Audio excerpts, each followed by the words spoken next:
You're listening to The Outcue, a 21 News journalist perspective on a top news story.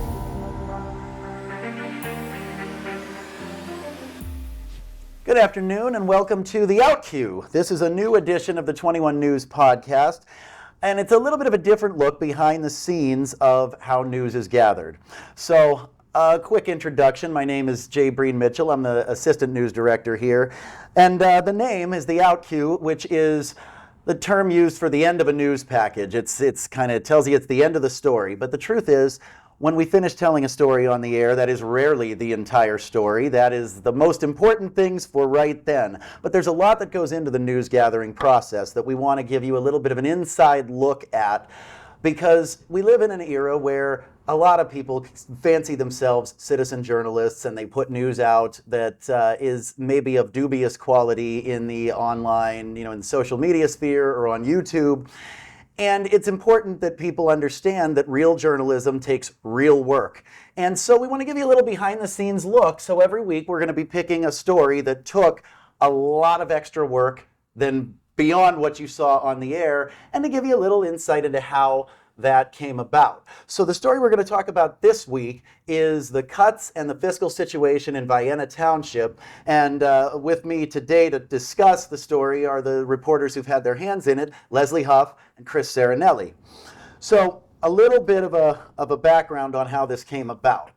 So about a week ago, we started getting calls to our newsroom from anonymous township employees whose pay was delayed. They were supposed to have been paid. They were being told they'd be paid later that day. And ultimately they were paid later that day. But of course, you check things out when somebody calls you in the newsroom and tells you something that might be news. And we were first told that the delays were a simple bank error and it would be rectified by the end of the day. But we noticed something. There was a difference in what we were told from the township and what we were told from the bank. See, the township said that the bank had a delay on their end, and the bank said, well, no, there was a delay on the township's end, but it's all going to be fixed. Okay, no story here, right? Well, we've come to find out that that's not even close to true. And from there, we start working on it. So we do an initial story about the delays in pay. We think it's fixed. And then these anonymous sources keep calling, and they keep sending us documentation highlighting various irregularities in their pay.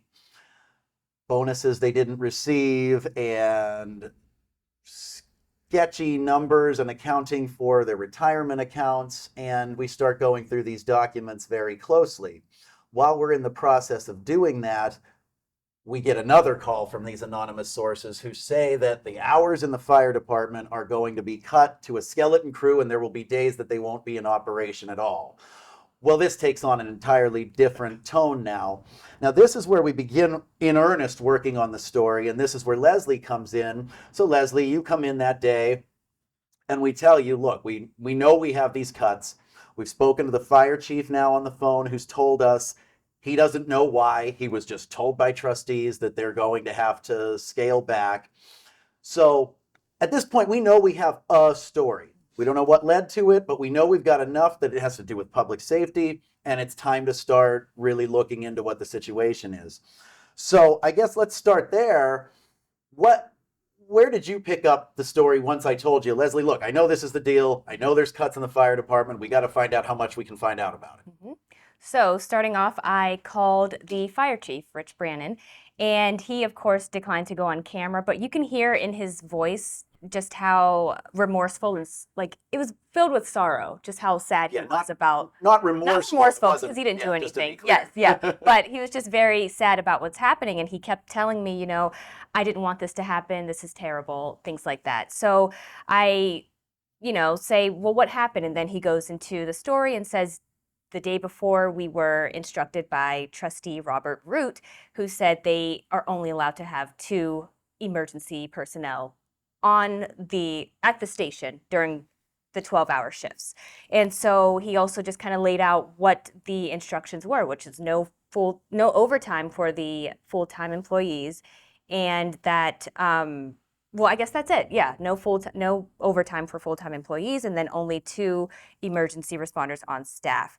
And then he, of course, just kept saying he's concerned about the delayed response times that this could have on the entire community, just because there aren't enough responders, throughout the day.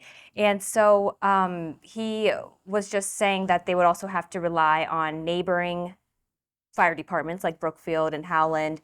And so we talked for about 30 minutes or so. And so after that, I just call the trustee, Robert Root, to see if he can say anything about it. I text him, I call him, nothing, basically silence. So after that, I call Phil Pegg, who is another trustee. And as soon as I call him, he texted me and said, please call me. So then I text him. I used it as an opportunity to text all of the questions that I have. And so after that, I heard nothing. Once again, like radio silence, no response at all. So I call him throughout the day, but still just nothing. And I know that you emailed him as well, and he was communicating with you. Right. Well, it's interesting you say that. Now, and there's a couple things you said that were interesting that I want to expand upon a little, because you mentioned the tone of the fire chief's voice. Yeah. And so these are these subtle little things that we pick up on as we talk to people. You can kind of get a sense when someone is hiding or obfuscating versus, putting on a diplomatic front. Yeah. And then there are times where you get something genuine out of them Yes. because they really are just surprised. Very authentic. And he was still in that frame of mind then where he was as surprised to hear about this as we were. He'd been really kind of blindsided. And so you built off of that to talk to him for a while. Yeah. But the trustees, they never did talk to you that day, right? The only one who did. So at this point now as a news manager, I've got a lot of angles that I'm considering here, because there's the why did this happen? There's the monetary, the use of taxpayer money, and why do they suddenly not have this kind of money? And there's a public safety element here. I mean, how are they going to guarantee that they can keep people safe? So there's questions. You mentioned mutual aid. We were able to get some of that from the fire chief. But as for how did this happen, the trustees gave this order. And remember, they're answerable to the people. So if they're going to give an order that the chief of the fire department says is going to impact public safety, well, this is not one where they cannot respond and it kind of skate, right? They're responsible to the people who elected them. So now I'm in the frame of mind of, here's a little insight behind the thought process. There are times where you're calling somebody and it's not crucial to the story, so you want to have a conversation with them. But if they don't make it in, it's not going to make or break the story. This is not one of those times. These trustees have to be in this story. And if they don't respond, then that has to be in the story. Yes. But there's only one fair way to do that, and this is what you touched on. You said, that you sent them all of your questions. That's not something you will always do as a journalist. In fact, it's a lot of times you won't do that because you want to have a conversation, you want to ask follow-up questions. But at this point, we get the sense that they are not responding. They're radio silent. And for it to be fair for us to say that we tried to reach out to them, we've got to do more than just call them. We've got to call them, and they have to know exactly what we're calling about, because otherwise it would be unfair to do this story and say they wouldn't respond to it. So I then finally got in touch with one of the trustees, Phil Pegg, via email, and he said, I'm so, and I told him what we were working on, and he said, I'm sorry, I cannot talk about this. And I told him that was unfortunate because this was a matter of public safety and the trustees are directly answerable to their constituents. And he went silent. He did not respond to that. Now we're in a fair position to point this out. They have had every opportunity and they didn't. Yeah. So. And can I mention something? Yes, absolutely. After Phil Pegg, I of course reached out to DeCenzo. Or trustee Rich DeCenzo. Yes. And so I try to find his number. I contact his business and I leave a message with the person working, the front desk person. Still nothing back. So then I tried, of course, the trustee's office, and the phone line is just busy every time I call. I'm not even sure how many times I called, maybe 5 or 6, but just almost like it's off the hook. And so I'm just like, okay, don't know what to do next or whatever. But I know that's when you said, okay, let's kind of send an alarm, write a web story. Yeah, that's true. I'm glad you said that because this was a strategic thing too. As I said, listen, the last thing that we can do here is we have enough. We've had enough to report this since the day started. I mean, the chief had confirmed the cuts. So what I said at that point was they've had every opportunity by phone, but let's apply just a little bit more pressure. We've had enough to report it.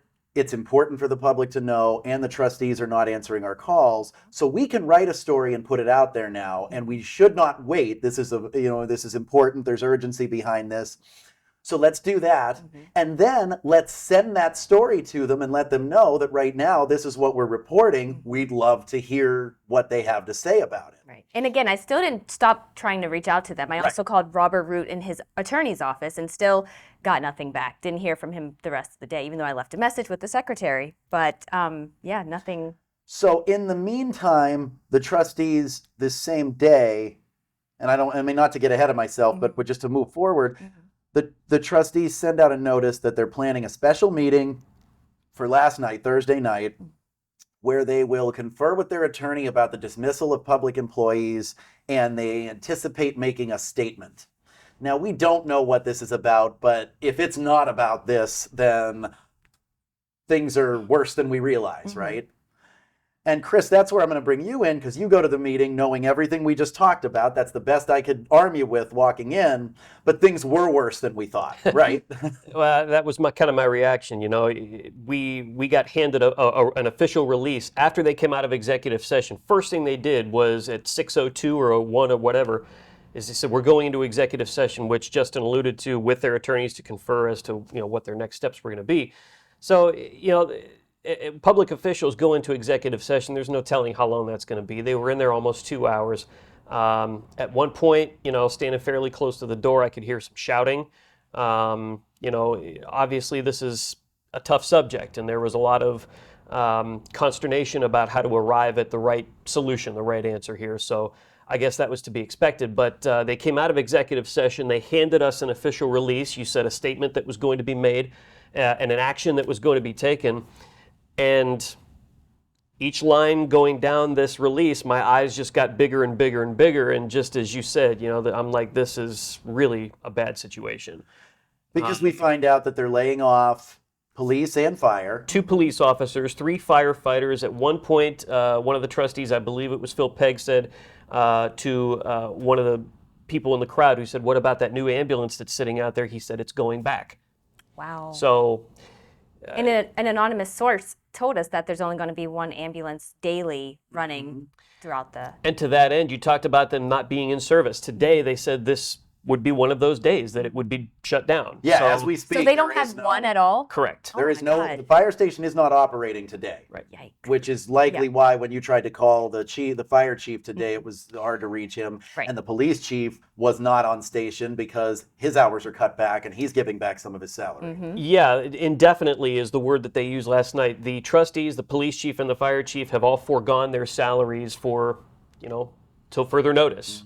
So that, again, there's no telling, how long this is going to go on and, what it's going to take to right the ship here. And to that end, again, last night, I shouted out a couple of questions. There was a lot of angry and frustrated people, understandably so. But one of the questions I said, or was trying to get answered, is how long is this process going to take? You're talking about the state auditor's office is coming in next week. How long is that process going to take? And very simply, Phil Pegg said, call them. Yeah. Because there's, a lot that even the trustees at this stage of the game do not know. And so now today, what we're doing to try and move this forward further is essentially taking him up on exactly that. We're going to look at what the options are in the law. And look, there's a lot of unknown things here. We know that Fiscal Officer Linda McCullough was walked out of the meeting last night with a police escort, that that the trustees are seeking to have her removed. Why did she have an escort? Well, I believe that was upon her request. She did ask for that. And because what was the mood like in that room? There were a lot of angry people there. A lot of angry people is right. And, they were blaming her. They were blaming the trustees. They were blaming, there was a lot of that going on. And at one point, as Linda was being walked out, another journalist in the room who I was standing next to, we looked at each other and we were like, did she just get fired or removed? Can they do that? Can the trustees? I don't believe the trustees can do that. Right. I think that has to be either by their request and it's something that's above their. Sent to the state auditors. Yes, and so that's the process that we're taking a look at today. Is what is this process and how long? Because and you mentioned last night, this is the beginning of a long, hard chapter for them, and so chapter 1 in that saga is that the process is laid out in state law. And I want to remind everybody, we don't know, we know that there is blame being placed at the fiscal officer's feet, and obviously she's the one responsible for the finances, but it is not clear exactly what the allegation is, whether it be mistakes, malfeasance, is there wrongdoing. That is all still very unclear. What we know is that there's more than $1 million unaccounted for, and they've got to solve that. And until they can solve that, they're essentially operating the township on cash advances. But with removing her, doesn't it seem like she obviously was negligent with the funds? It means that the buck stops with her, but there's things we don't know. Now, there was something striking that you got today, and I'll get to in a second here. But so we know now that the process here is laid out in the law a little bit. It's imprecise, as these things often are. But the auditor's office has a window of time. I believe is it 30 or 40? 30 days. 30 days to investigate and determine if they see probable cause, essentially, to move forward with something and what that probable cause is. Right. And they can get extensions on that, but 30 days is your initial window. And then that goes to the Attorney General's office, assuming they find something. And I can't imagine they're not going to find something with this much missing money, but I guess they could find it in a mattress somewhere. And then the Attorney General's office has a 10-day window, again, can be extended upon request, to determine what they want to do. And then if they're going to move forward with removal of the fiscal officer, that now has to go to a court.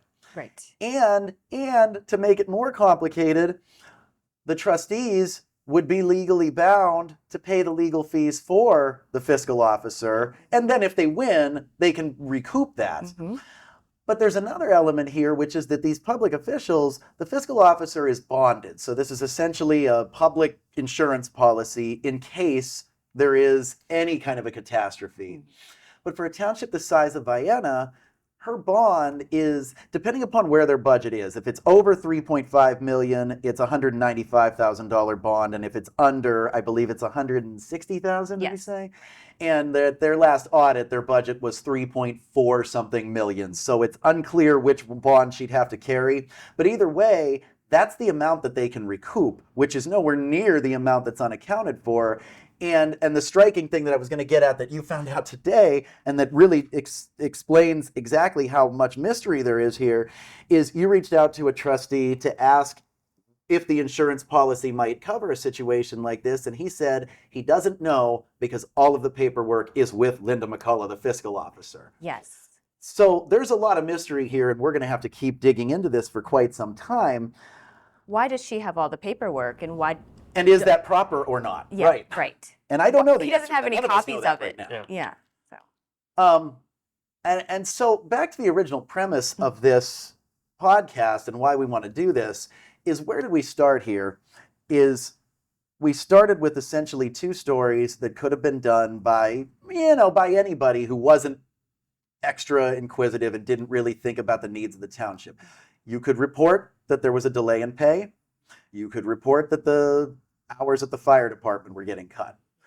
And if somebody doesn't know how to think like a journalist, you could report that, and you could report it with a lot of implication that might be unfair. You could, for instance, lay the blame at the feet of somebody who it later turns out it's not the fault of. I mean, let's say it was just cuts in the hours at the fire department.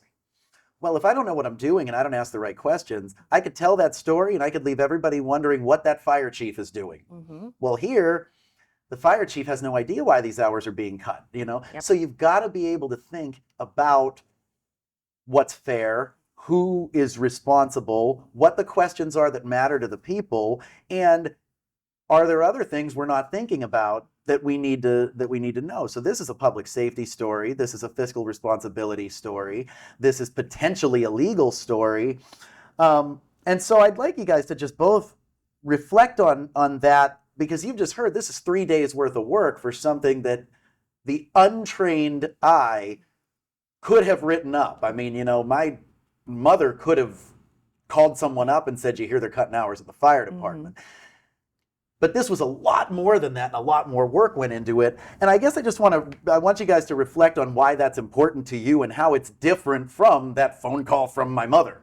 I think, like you said, it's a public safety issue. So that's why it's important. People need to know what's going on with their representatives and with their community. So I think it's important for us to make sure that we always have the factual information on, like you said, who's responsible, who's not responsible for it, because of course blame can always shift, for example, to the fire chief in the case like that, So I think it's important for us to make sure it's very clear who are the key players and what they're doing. But also what the questions are, right? Mm-hmm. What other questions we need. I mean, it's a thoughtful approach, right? Yeah. It's not just knee-jerk. Yes. It is, and that's one of the reasons I tell people all the time when they ask me about this kind of work that we do is there's a reason that you need a journalism degree to do this job, because you have to have a functional knowledge of information gathering, slander and libel law, all of these things that you have to consider when you're doing your report. Obviously, you don't think about all these things when you're on deadline and you're just trying to get something either, on the website or on the air.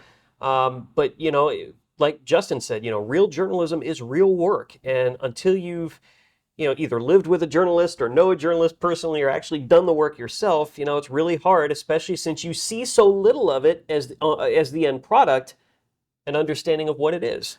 Yeah. I mean, I like that you mentioned that it does become instinctive, because this work is done quickly. Yes. Painstakingly, but quickly, particularly on deadline. That's notwithstanding, a longer term project. So even as we sit here and talk today, I mentioned anonymous people called and tipped us off. And I instinctively did not give you any identifying information about who they are. I didn't say anything accusatory that they may have said about anybody. I mean, obviously, that's how a tip generally comes in, is this is going on and so-and-so's to blame. Well, it's not my job to say so-and-so says so-and-so's to blame. My job, it's the old adage is like, it's a lazy journalist. Here's one person say it's raining outside, somebody else says it's 85 and sunny, and you report both sides. But it's the job of a journalist to look outside and find the truth. Which one is true? Right. And there's a lot more work that it's involved in that, and it is instinctive. Today, when I said what I just laid out, what that whole process is that they're going to have to go through, well, I don't know that the average person would have known where to begin to look. They might have found it. I mean, a reasonably intelligent person can find this stuff. This is not, hidden. But I knew exactly where to look in Ohio law. And I knew how to suggest. I mean, what did I suggest, Leslie? So you ended up talking to a county auditor who's a former township trustee who was in the know for the process, and she's going to be in the story. But I also mentioned that there are township associations. Yeah. And I don't know why anybody would walk around with that knowledge in their head unless they were involved in a township association.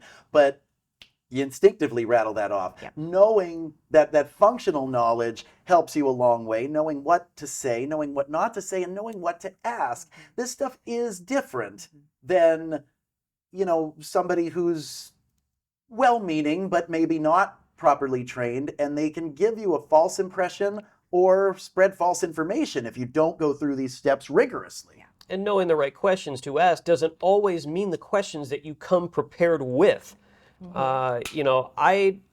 I never write down questions. I've been doing this for 16 years. I don't think I've ever written down a question in my entire career, because not only am I armed with the information preliminarily that I'll need going into it, as I'm listening to the person talk, and as I'm going through the information gathering process, I'm thinking on the fly about, okay, follow-up questions or something unrelated that we didn't think of before that has something to do with this. And that comes with time. That crosses the line between science and art. Yes. Well, like we said earlier, you went to that meeting last night knowing they were probably going to talk about the fiscal situation in the fire department. We had no idea it was going to go as far as it would. I certainly did. So there was no amount of pre-written questions you could have had.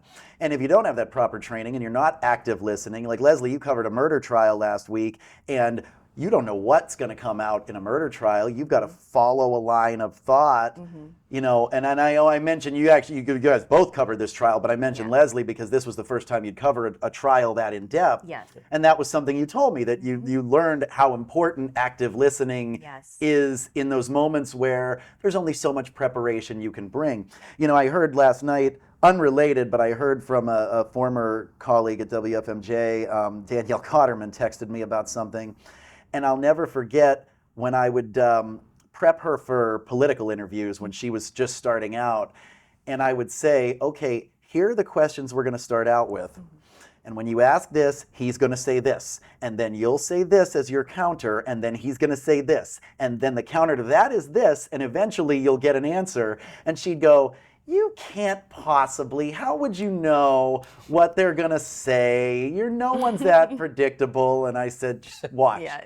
And she came out of the interview, jaw down, going, it was like word for word. Yeah. How did you do that? Yeah. Did that because I'm trained to do this, and Right. I know that their job is sometimes to obfuscate, and our job is to get to the truth. Yep. So, I always think that's kind of amazing. Sorry. The first question, yeah, well, it is, but it's just a learned skill. You know, that first question is basically a canary in the coal mine to, it's sort of reaffirm that you know what the official line is going to be. And the official line, particularly from politicians, is often not an answer. Right. It's skirting around the answer. It's diplomatic speak, and that's for everybody who's run for any office at every level, anywhere. Right. And of that's any stripe. And that's for good ones, and that's for bad ones. I mean, it's just image control is part of a politician's job. Right. Truth is part of our job, and they do sometimes dovetail, but sometimes they are at loggerheads. And that's where the skill comes in. And that's another thing, and I know we're off topic a little bit, but we're not off topic for the mission of this, is that when they are at loggerheads, somebody who doesn't know how to do this is much more likely to parrot the line of the politician they like rather than challenge it to get at the truth.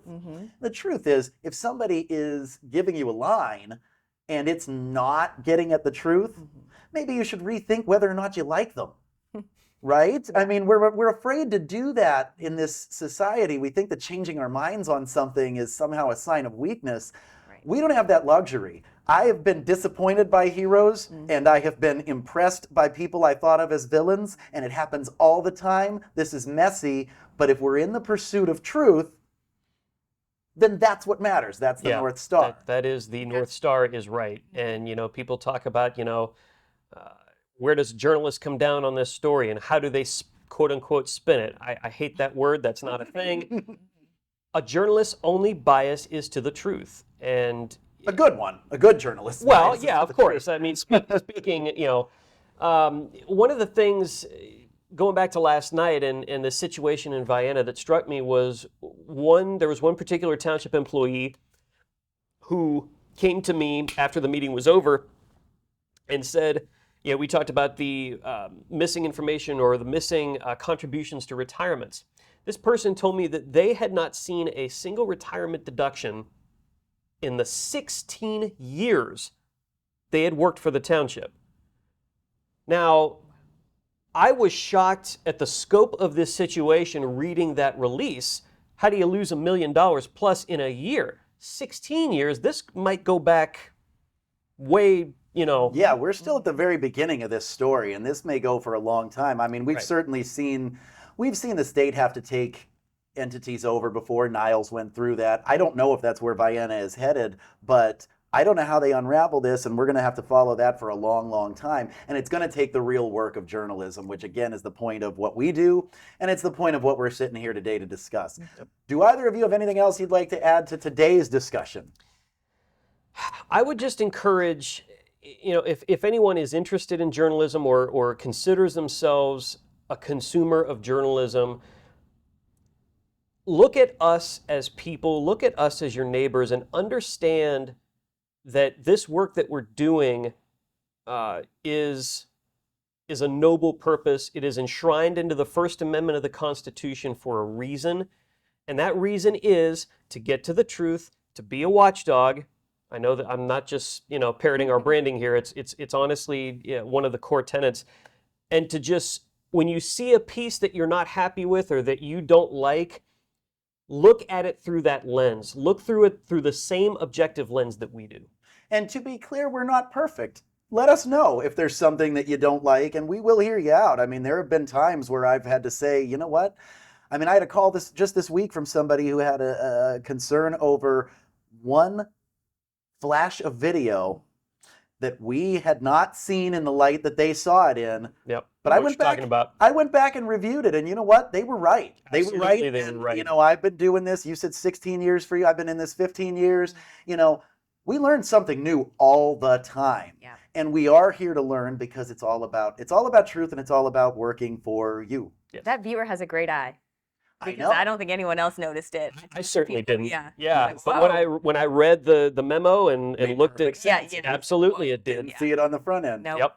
Yep. Leslie, anything else? No, you guys said it all. I'm glad to be kind of have these colleagues who have been in the game for so long and to kind of teach me the steps and how to be a better journalist. We're a lucky newsroom. We've I got agree. a mix of veteran talent and Mhm. up and coming talent that is enviable. Yeah, For sure. I agree. Well, that's this week's episode of the Outcue, and we hope to have many, many more. And I thank you for joining us. Thank you.